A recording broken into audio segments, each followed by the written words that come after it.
Let me preempt the person in the video for you. He's traveled the world, and by travel the world, I mean he's taken the road less traveled. When he first came to us, he had this amazing story to tell about his travels in Baghdad.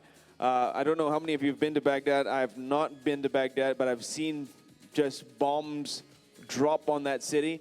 We expected it to be in rubble, but he came back with an experience of having visited a very different side of town. He painted a picture of a colorful environment with lots of culture and very friendly people. This was definitely something mainstream media never talked about, and he basically demystified Baghdad for most of us. When he came back again in 2014, he told us of his travels to North Korea. Now, this is a man that really lives on the edge, and he goes to places that not many people would plan a family holiday to. He is the travel camel, and although he's not here with us today, he has sent a video which he'll be playing for you to introduce the next panel. Ladies and gentlemen, Shane Dallas, the travel camel. As you can see, I'm not in Malaysia. This is the Netherlands, and sadly I cannot make it for Malaysia Social Media Week this year. I'm missing all my friends, and I'm missing the Nasi Lemak. This session coming up is about travel and social media. Social media is where travel dreams are born. Did you know that a survey for the School of Tourism at the University of Bournemouth in the UK found that 44.5% of people use social media when planning their holidays? Dreams are created on social media. What you are about to learn will help you to create those dreams and others. For me, Malaysia Social Media Week launched me onto the world stage. I now travel around Europe and the world giving speeches about social media, and that's all due to Malaysia Social Media Week. So what does the future hold for you? Take the lessons you learn in this session and go out and see the world. Hello. Okay, while we're waiting for Grace Tan to come up to the stage, let me give a brief introduction, but they will talk about themselves later. Let me give a brief introduction of who am I. Okay, I'm a lawyer by profession. My legal firm name is there. Well, it's a big sign there. Khairul Suhaila Hazlina. I'm trying to slip one under the Bar Council because we cannot advertise. So this is like breaking the rule a bit. So my full name is Khairul Anwar Shahrudin. Why I start the blog in Mandarin. So after that, many people say, hey, you know that in Malaysia, not much people know about Mandarin. Even from the population, you will have a look. 22.9% of the person is the Chinese. But not all the Chinese is Chinese educated. Some of them are English educated. So how your blog become a popular blog? So a lot of questions they're asking me, why you still want to maintain the blog in Mandarin? Because I find out that the world population there, the China is the number one. So Mandarin is become the one of the important language in the world. Currently, Mandarin is the top one language in the world. The secondly is the Spanish. The third is the English. So although the English is the very common language, but you don't forget that when the Mandarin become more important because of the China is become the world's second largest economy. Then besides that, the purchasing power of the China is become big.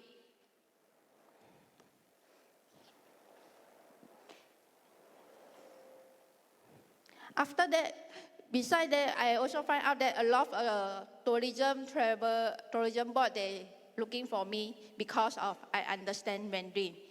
China tourist market is one of the important source of income for many countries. You will find out that if you go to the Korea, the promoter will speak well in Mandarin to you. So you learn, why you speak in Mandarin? So because the market find out that the Mandarin is important. So besides that, you will find out in the China, Taiwan, the use of the Mandarin as the media in the education system and the medium. From this viewpoint that I bring out the importance of the Mandarin. Besides that, come to more important that when I find out that this person they speak in English, speak in Mandarin in the public. I think many people know who is him. The Facebook founder Mark Zuckerberg they speak in English last year during the speak in the China. Many people will say that he speak in English, he speak in Mandarin is not. He speak in Mandarin. Why he speak English? Because of his wife is the Chinese people? No. Everybody will know that the Facebook is already blocked by RM20, janji buat duit dah. But you have to realize that it turns off people. So yeah, if you are going to monetize your blog or Twitter account, kind of be rational about it because no one likes spam. No one likes to be thrown random shit.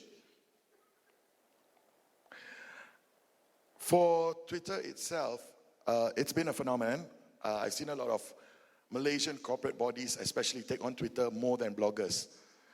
And I think that's a changing landscape. We beat Singapore in terms of that. We're actually, right now in Malaysia, I think the scene is more, Facebook and blogs are a bit outdated, honestly. You know, Twitter is a very influential platform. I'm always going to champion that, at least for the next 4 years. Watch who you work with. Watch how you work with that person that's going to monetize content. And basically, I think, you know, there has to be a new model on how we address metrics as well in terms of evaluating the success of a campaign. Some of you go out there and, you know, tell potential clients, I have X amount of hits, which was what we did in 2002. This was the evolution of how metrics developed. First, it was the number of hits. Then it became the number of unique readers, because we wanted to be more specific. Then we found out a lot of people were cheating with tags and all that. So the way we marketed ourselves was, you look at the average stay or the time span, the length of stay within that site. That will tell your advertisers whether they're really reading your content or they just happen to click your blog because you had a porn tag, you know. Then it changed. Then it became about the number of followers, whether it was a Twitter, Facebook, Instagram account thingy. Then we found out everyone could buy followers. So the game changed again. This time it was about influence. How influential are you? So most bloggers and Twitterers started crossing over to real life and exposing their identities because they wanted to be credible. So they went on TV shows and newspaper articles and whatever not. That has become the next mark of credibility. And I think in the long run, if you go for quantity, if you are only going for clicks or numbers, my point is, you will be very disappointed because it will not be permanent. So look at building your brand. That should be the first thing. Look at building your content and quality of content in terms of your brand. Who are you? Who are your demographics? Who are you targeting? What do they want? Benda-benda macam ni, it sounds very simple. Not mention that this is the pay post, but I will put in category. So if those is the sponsor post, I will put in the category sponsor food, like the food review or stay vacation. So for those is the pay post, I also under the pay post category, 收费广告或者是广告赞助. These two type of the category, you will find out under my blog, these two categories. Yep. Actually, for me on Twitter itself, if I get paid for a post, I usually dictate the direction of the post because I have to say it has to be within my style, it has to be within my approach and my comfort zone. So for example, as I said, all my followers know I'm not paid by BlackBerry, but I will sell the shit out of BlackBerry because I love them so much for free, you know. So I do say that. When I'm paid by a certain company to advertise a product or a service, I put it out as an ad, which is, it's not going to be masked. It's not going to be like, oh, I was there and it's really, really good. I'm not going to mask it.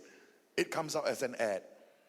And the reason is because I tell a lot of companies that if you want to do online advertising, you've got to think more than just coming up with a copy that you want people to just paste and just pass on.